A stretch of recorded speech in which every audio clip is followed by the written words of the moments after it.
آغازیابی بازی‌های دوره عالی‌ترین دیویزیون فوتبالی مملکت یا خود لیگ عالی تاجیکستان که از زمان سالهای نخست صاحب اختیاری مهن مراتبه 28مین این جانب میان دسته‌های پرقوت‌ترین محلی برگزار می‌گردد، سرآغاز موسم جاری نوگانی‌های نظررس را در میان گذاشت. بازگشت در انتظار هیئت پرافتخار فوتبالی از شهر استرابشن باستانی در فضای عالی‌ترین دیویزیون فوتبالی مهن تأثیرات‌های به خود خاص را وارد نمود. محض اندر میدان نبرد فوتبالی گردیدن قهرمان چهارکارته تاجیکستان در زمان شوروی دارنده جام تاجیکستان در سال 1981 و غالب لیگ یکم فوتبال در سال 2018 عامل اساسی سرمخلص شدن منبرهای ورزشگاه استرابشن ارینا گردید که سالهای هنرآزمایی مجلای رفشن کولاب را با مخلصان سرشمارش به یاد می‌آورد. باشگاه فوتبال استرابشن که در موسم قبلی مسابقات لیگ یکم را با اشغال موقع اول و پیروزی پیوسته انجام داده بود، با راحت افتخاری خویش به صف بهترین های فوتبال مملکت یک تحولات خاصه را در میان گذاشت. کل این آبادکاری ها و کارهای سازندگی در انشاءات ورزشی و آماده سازی ورزشگاه مرکزی با از نو سازی اتاقهای لباس بازیکنی و حجره های خدمت معیشی محض از تلاش های پیوسته راهبریت شهر استرابشن به حساب می روند. پیشروی های نظررس در سمت رشد انفراساختار فوتبالی، برگردانیدن تیم محلی به الیت فوتبال تاجیک و مهیا نمودن کل شرایط های موجوده بهر این تیم شهرتیار و تاریخی سرزمین از بهترین رویدادهای ورزشی برای مخلصانش هستند. دسته استرابشن پس از تنفسی چندین ساله باز به لیگ عالی برگشت. چون که می‌دانید فوتبال در شهر ما همچون یک عید است، روز فوتبال همچون روز عید قبول کرده می‌شود و این بازگشت دسته بسیار یک تاثیرات نیک برای مخلصان گذاشت. شهر استرابشن خیلی که ما می‌دانیم در تاجیکستان یکی از شهرهای فوتبال دوست، مردم مخلصان زیاد دارند.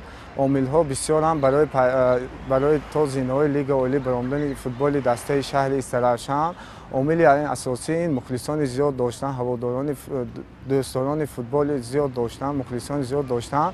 این عامل اساسی میباشد. عامل دیگری که فوتبال دسته فوتبال شهر استرابشن به لیگ عالی را خط گرفت، این از با دستگیری شخص فوتبال دوست این رئیس شهر استرابشن محترم بهرام عنایت‌زاده میباشد که با دستگیری آن شخص فوتبال استرابشن از زینه‌های لیگ دوم ولایت سوق به لیگ یکم را خط گرفتند. در آنجا هنرنمایی خوب نشان داده، زینه جای یکم را اشغال نموده را خط به لیگ عالی را گرفتند که ما امروز در دسته دوست داشته خود را در لیگ عالی دیده ایستادیم. همین طور موسم جاری لیگ عالی استرابشن تاریخی را در ردیف برابری نمودن با دیگر تیم‌های اشتراکچی عالی‌ترین دیویزیون فوتبالی کشور همچنین ضرور می‌آید که در فضای فوتبال سرزمین بر مقابل موفق‌ترین هیئت فوتبالی دوران معاصر در این منطقه یا خود باشگاه فوتبال خوجند ایستادگی نماید. هرچند که آغاز موسم جاری برای خوجندی‌ها به‌قرار انجام یافت، ولی باید تذکر داد که محض همین تیم است که در مسیر دو موسم اخیر در راه چمپیونی با استقلال سر به سر است و موسم قبلی را با کسب نشانهای نقره چمپیونات فراخت افتخاری به جام کنفدراسیون فوتبال آسیا جنبست نمود. وابسته به آمادگی‌های خاص موسمی و اشتراک نخست خویش در سباقت‌های قهرمانی فوتبال آسیا، باشگاه خوجندی آمادگی‌های پیش از موسمی خویش را دوچند نموده سرآغاز موسم چندین بازیگران نو را به هیئت شامل نمود.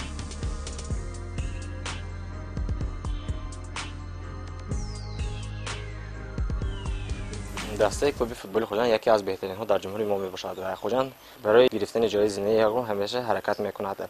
خوجند در امسال خیلی پرقوت شده بود. من جای جام کیفا برآمدیم، دسته پرقوت کردیم، مربیان نو آمدن با مربیان نو آمدن و ما در سال آینده آماده شده در جام افریقا خوب برآمد کردنی بود. در جام تاجیکستان هم بردن هر یک بازی به ما این ضرور است و چیزی را که دسته خوجند تجربه خود را در جام تاجیکستان خیلی کلان دارد و ما می‌خواستیم که این سال یک سالی که پربرار برای دسته کلوب فوتبال خوجند ما باشد. تیم استرابشنی باشد با وجود پیروزی پی در پی در لیگ یکم و دعوت چهره‌های نو به هیئت که البته اظهار باوری مخلصان را به دسته بیشتر نمود و طوری غیر انتظار در نخستین دیدار خویش پس از بازگشت 6 ساله به لیگ عالی از تیم پنجشیر در سفر شکست خورد، ولی از دست دادن 3 خال نخست و آغاز مسابقات لیگ عالی با مغلوبیت مخلصان این تیم را کمی هم به راه افتادگی روبرو نساخت. در بازی پنجشنبه که شما گفتید دسته ما از مغلوب گشت. عامل‌ها بسیار بودن. مثلا عامل اساسی این نبودن 3-4 بازیگرای اساسی دسته که در بازی اشتراک نکردند. از بازی دور یکم با دسته پنجشیر از اون ما دلگیر نیستیم و امیدواریم که در آینده با این دو مربی که دسته رو تمرین میدن نتیجه خوب رو به دست آورند. من بی‌واسطه در همون بازی اشتراک داشتم. وقت اولین بازی بود برای همین بچه‌های ما با هیجان کانتر داده شدند. بعدی گل اول کانتر سراسیمگی در دسته دیده میشد و البته بازی مساوی انجام یافتنش هم ممکن بود. اما در همون آخری در دقیقه اضافی بازی سرداور متاسفانه یک پنالتی داد. اون پنالتی که بحث برانگیز است. دسته پنجشیر توانست که غلبه را به دست بیاره. باشگاه فوتبال خوجند باشد برعکس تیم استراوشن در دایره نخستین بازی خویش با حساب مینیمالی 1-0 بر تیم ختلان پیروزی به دست آورده توانست که از بازی‌های نخست موسمی در برابر استقلال از مدعیان اصلی بودن خویش را بهر قهرمانی نشان دهد، ولی سه خالی به دست آورده تیم مرکزی ولایت سوخت پس از برگزار شدن بازی دوم دیگر ضم نشد. بازی دومی که با نام دربی شمالی کشور در سفر بر مقابل استراوشن برگزار گردیده بود. دربی سرزمین به محابا از جالبترین و دیدنی‌ترین رقابت‌های فوتبال داخلی نام برده شده هزاران مخلصان تیم‌های مقابل و دوستداران فوتبال وطنی را گرد هم آورد. خصوصیت خاصی بازی دربی شمالی محض اشتراک مخلصان سرشمار تیم استراوشنی بود که با دستگیرهای پیوسته خویش در مسیر بازی محیط فوتبالی اطراف را حسن نو بخشیدند. محض در دایره همین بازی حساس و به قول تاریخی برای این سرزمین تیم خوجندی در مقابل استراوشنی‌های تشنه ظفر استادگری کردن نتوانست و تلخی باخت را نوش جان نمود. چطوری از لحظه‌های نخست بازی عیان بود استراوشن ارینا عامل اساسی کامیابی صاحبان میدان گردیده محض استراوشنی‌ها با گشودن حساب بازی دست یافتند.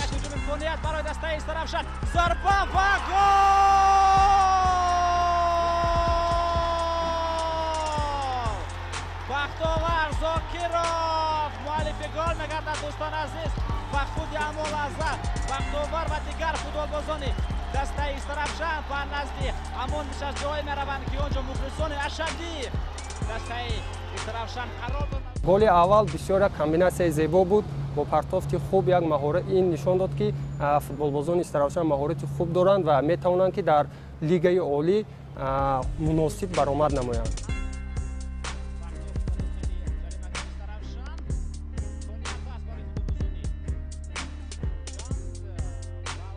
ولی در فرصت‌های نزدیک منوچهر احمدوف با نمایش مهارت عالی انفرادی از تیم خوجند و گل بختاور زاکیروف پاسخ گردانید و با همین رقابت بین‌همگری صرف سوخدیانه را مجرای نو بخشید.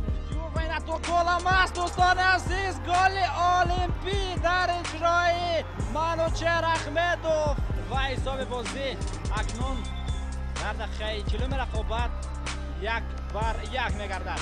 گویا که دربی سرزمین از نو شروع می‌گردد. فکر کردم که خوجند دیگر لجام بازی رو به دست خود میگیرد و بازی به دسته شهر خوجند میگذارد، زیرا که آنها پرقوت هستند از جهت هیئت و از جهت اون که تجربه بسیار دارند در لیگ عالی برآمد میکنند. اما فوتبالبازان ما توانستند که با دستگیری مخلصان یک روحیه قوی خود را نشان داده و پیش گذارند و گل دوم رو به ثمر رساندند. در نگذشته تیم استراوشنی با کوشش‌های پیوسته در خط حمله و گل دومی بختاور زاکیروف باز هم به پیش برآمد. ضربه زده فوتبال دسته استراوشن و حساب دیدار 2-1 به نفع استراوشن می‌گردد. بختاور زاکیروف در آخر نیمه ولیدار باز هم مؤلف گل می‌گردد و حساب بازی را 2-1 به نفع دسته استراوشن می‌گرداند. دوستان عزیز هرچند که خوجندی‌ها با نیت‌های بزرگی به دست آوردن نتیجه برایشان مثبت و پیش می‌شتافتند، ولی اخیراً دربی سرزمین با نتیجه 2-1 به نفع تیم استراوشن انجام یافت. دوستان عزیز تمام صدا هشتگ داور بلند می‌گردد. دسته استراوشن شهر استراوشن در نخستین دربی در موسم کنونی غالب می‌آید بر رقیب ازلی خود، بر رقیب اساسی خود، بر دسته خوجند در دربی سرزمین، در دربی شمال دسته استراوشن با حساب 2-1 توانست بر خوجند غالب آید.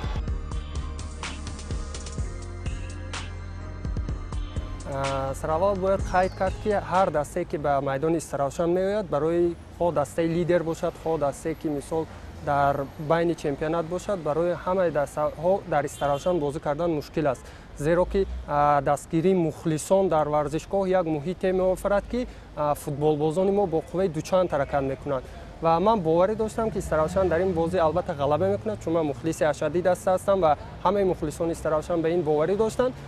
4 بازی آخری دسته خوجان با 3 باخت انجام یافت و مخلصان دسته خوجان خیلی غمگین شدند. Этот матч, может, я думаю, что нам дал какой-то такой толчок, чтобы мы где-то свои ошибки исправили и играли ту игру, которую мы хотим.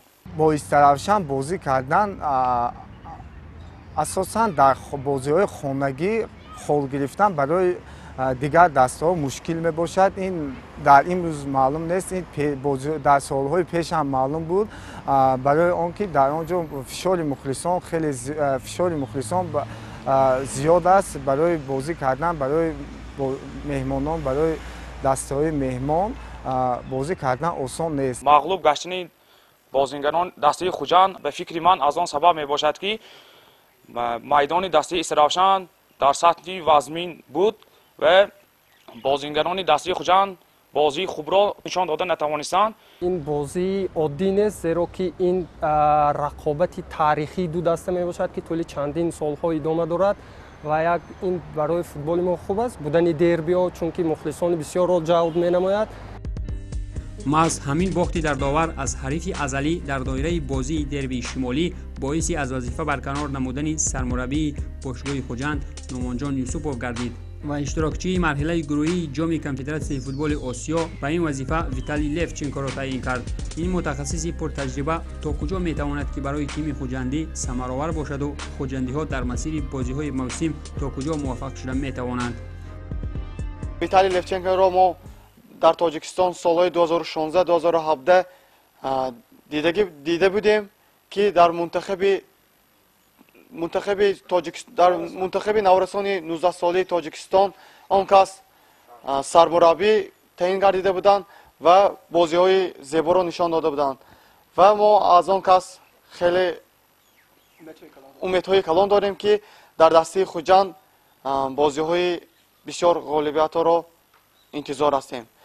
От главного тренера наши хотим побольше победы, хотим, чтобы игра была такая мотивационная, и рисунок игры было, да, и хотим, чтобы те ожидания, которые мы в начале сезона ожидали от команды, от руководства, чтобы это было.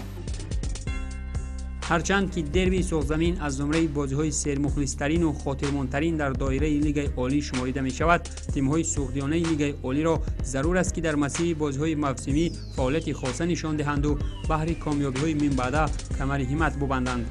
باشگاه‌های استرافشن و خوجند را در راه مبارزه مشکل بهر کامیابی‌ها با استقلال سرسخت پنجشیر موفق در این موسم پرهیگر تعداد پرتجربه می‌باید دست به گریبان شد و تیم‌های نامبرده تا کجا از نتیجه‌های برایشان موفق برخوردار می‌شوند، این را وقت اثبات خواهد کرد. ما مخلصان دسته فوتبال شهر استرافشن امیدواریم که استرافشن در این سال لیگ عالی خوب برآمد میکند. امیدی کلان داریم که در بازی‌های آینده دسته خوجند بازی خوب را بهر مخلصان نشان می‌دهد. امیدواریم که با دستگیری فدراسیون فوتبال تاجیکستان، با دستگیری رئیس شهر استرافشن برای نیازمند دسته تا آخر بازی خود را بازی نموده در میدان ها مخلصان از 7 ساله تا 70 ساله را خوشنود می‌نماید. دو بازی نشان داد که ترکیب دسته در حقیقت پرقوت است، چون که 2 نفر 3 نفر لیگیونران اومدن و چند نفر بازیگران از دسته‌های لیگ عالی جمع شدن. اینچنین جوانانی که در حیات دسته بازی میکنن البته تجربه گرفتن و آنها میتوانند که یک نتیجه مثبت نشان دهند و امیدواریم که در آخر چمپیونات استراشن در صف دسته‌های جایزه‌دار جای میگیرند. با امید طلوع خورشید کامیابی در قله‌های مرادی دسته‌های لیگ عالی بهر فتح نشانهای بزرگ و رشد فوتبال میهن، ما اینجا به کل اعضایان عالی‌ترین دیویزیون فوتبالی میهن و مخلصان دسته‌ها برای روز سرفرازی‌ها تمنا داریم. ما از مخلصان اشدی‌اند که اطراف میدان سبز فوتبالی وطن را زیب می‌دهند و وجود معرفی کنندگان ورزش بزرگ را در عرصه کشور نیروفزایی می‌کنند.